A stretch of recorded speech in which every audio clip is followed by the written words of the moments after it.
जय श्री महाकाल दोस्तों, जय श्री राम। कैसे हैं आप सभी लोग। मेरा नाम है सुनील मोटिवेशन। हमारा चैनल है सुनील 786 मोटिवेशनल।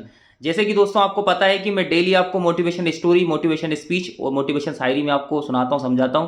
तो आज भी मैं दोस्तों आज आपको बहुत अच्छी मोटिवेशन स्टोरी लेके आया हूं, जो कि सुनकर आपको काफ़ी अच्छा लगेगा। ठीक है दोस्तों, स्टार्टअप करते हैं। अगर आपने हमारा चैनल सब्सक्राइब नहीं किया है तो दोस्तों हमारे चैनल को सब्सक्राइब करें।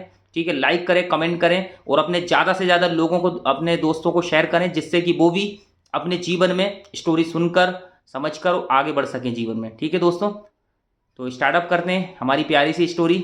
ठीक है, तो देखिए क्या है, बहुत समय पहले की बात है। एक युवक जिसकी उम्र थी 50 साल और अपने बेटे को लेके, जिसकी एज थी 20 साल बेटे की, है ना, घोड़े को लेके क्या शहर की ओर जा रहा था। ठीक है, उस थोड़ा सा सामान भी था उनके पास। तो देखा क्या हुआ कि मतलब दोनों बाप बेटे पैदल चल रहे थे और घोड़े को लेके जा रहे थे। तो जाते जाते क्या हुआ दोस्तों, एक गांव पड़ा। तो कहीं ना कहीं गांव में कुछ लोग बैठे हुए थे, तो वो कहने लगे कितने मूर्ख लोग हैं ये लोग, कि घोड़ा भी होने के बाद भी जब भी दोनों पैदल चल रहे हैं। तो देखा जाए दोस्तों, ऐसा बोला उन्होंने। तो उनने उन्होंने सोचा कि, मतलब उसके बाप ने भी सोचा, बेटे ने भी सोचा, यार बात तो सही है यार, लोग सही कह रहे हैं कि हमारे पास घोड़ा है और हम लोग क्या कर रहे हैं, पैदल जा रहे हैं। ये चीज़ उनको लगा। फिर इसके बाद क्या हुआ दोस्तों, दोनों उस घोड़े पर बैठ गए। अब आगे क्या हुआ कि चलते चलते क्या हुआ दोस्तों, फिर दूसरा गांव आया। तो वहाँ पे क्या हुआ, तो वहाँ पे कुछ लोग थे वहाँ पे, मतलब बैठे हुए थे। तो वो उन लोगों को देखकर कहने लगे कि कितने मतलब निर्दयी लोग हैं ये लोग, कि घोड़े की जान ले लेंगे पूरा। दोनों के दोनों बैठे हुए हैं बिल्कुल, है ना, मुसंडे टाइप के बैठे हुए, मोटे इतने इतने खा खा के बैठ गए ये लोग, कि घोड़े घोड़े के बेचारे की इतना बिल्कुल बेजुबान वो जानवर है उसकी, बिल्कुल इनको अपनी जान की फिक्र नहीं उन लोगों की। कितने निर्दयी लोग हैं, इनमें कोई दया नहीं है, ये चीज़ है। तो फिर उन्होंने सोचा, यार बात तो सही है यार, लोग सही कह रहे हैं। तो फिर क्या हुआ, दोनों उतर जाते हैं।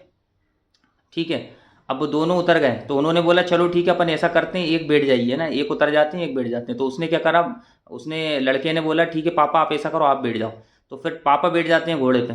पापा क्या घोड़े पे बैठ गए, और वो बेटा अपना जो घोड़े की जो थी अपनी रस्सी, है ना, उसको लेके चलने लगा। फिर धीरे धीरे पहुँचते पहुँचते फिर एक और गाँव आता है।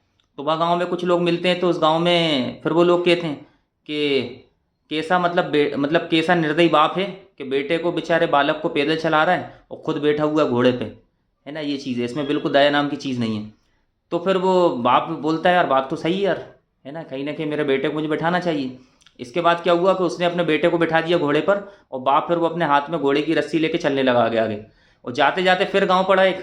तो फिर वो कहते हैं कि, वो फिर गाँव में कुछ लोग मिलते हैं, वो कहते हैं बेटे से कि यार कैसा मतलब निर्दयी बेटा है ये, इसमें बिल्कुल बड़े का कोई इसमें संस्कार नहीं है, बिल्कुल बड़ों की कोई इज्जत नहीं है इसकी, कि अपने बाप, बेचारे बूढ़े बाप को तो पैदल चला रहा है और खुद बैठा हुआ है, इसमें दिमाग नहीं इतना सा। ये सारी चीज़ें। तो अब वो क्या हुआ, चलते चलते उनका दिमाग खराब हो जाता है, थोड़ी देर बैठ जाते हैं। वो कहते हैं यार ये लोग तो कुछ ना कुछ कोई परेशानी निकाल ही रहे हैं, कोई ना कोई दिक्कत ही है। ये चीज़ है। तो ये चीज़ है, फिर वो किसी की नहीं सुनते, फिर अपने हिसाब से वो चलते जाते हैं और वो शहर पहुंच जाते हैं।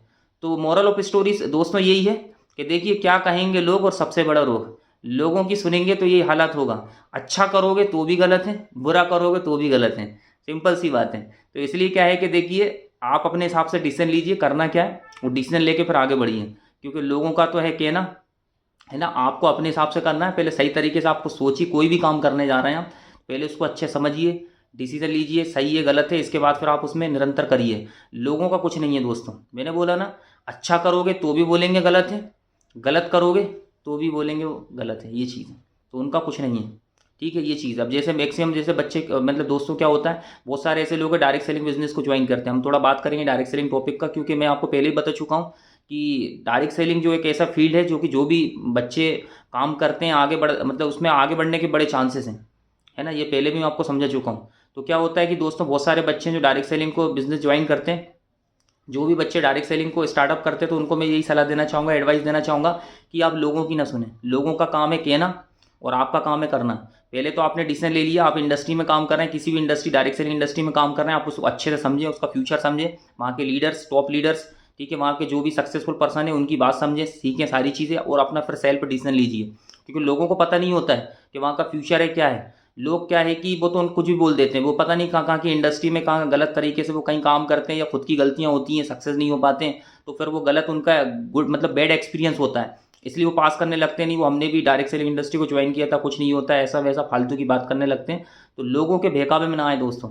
लोगों का काम है भड़काना, क्योंकि अगर वो इतने ही समझदार होते तो वो क्यों सक्सेस नहीं हो गए, ये भी सोचने का विषय। और आप भी दोस्तों, ये आप खुद आप इस चीज़ को रियलाइज़ करिए, आप खुद अपने आप को ये समझिए कि आज तक आपके पूरे फैमिली बैकग्राउंड में है कोई ऐसा पर्सन जो डायरेक्ट सेलिंग में सक्सेस हुआ हो। समझ में आ गया? अगर आप लोगों की सुनते भी हैं तो आपको सोचिए कि है कोई ऐसा पर्सन जो डायरेक्ट सेलिंग में सक्सेस हुआ हो आपकी फैमिली मेंबर में, है ना, आपका कोई हो तो रिश्तेदार में, तो फिर सिंपल सी बात है, अगर आपके इधर कोई डायरेक्ट सेलिंग में सक्सेस हो चुका है तो वो गलत नहीं बोलेगा, क्योंकि उसको पता है डायरेक्ट सेलिंग की वैल्यू क्या है, उसका फ्यूचर क्या है।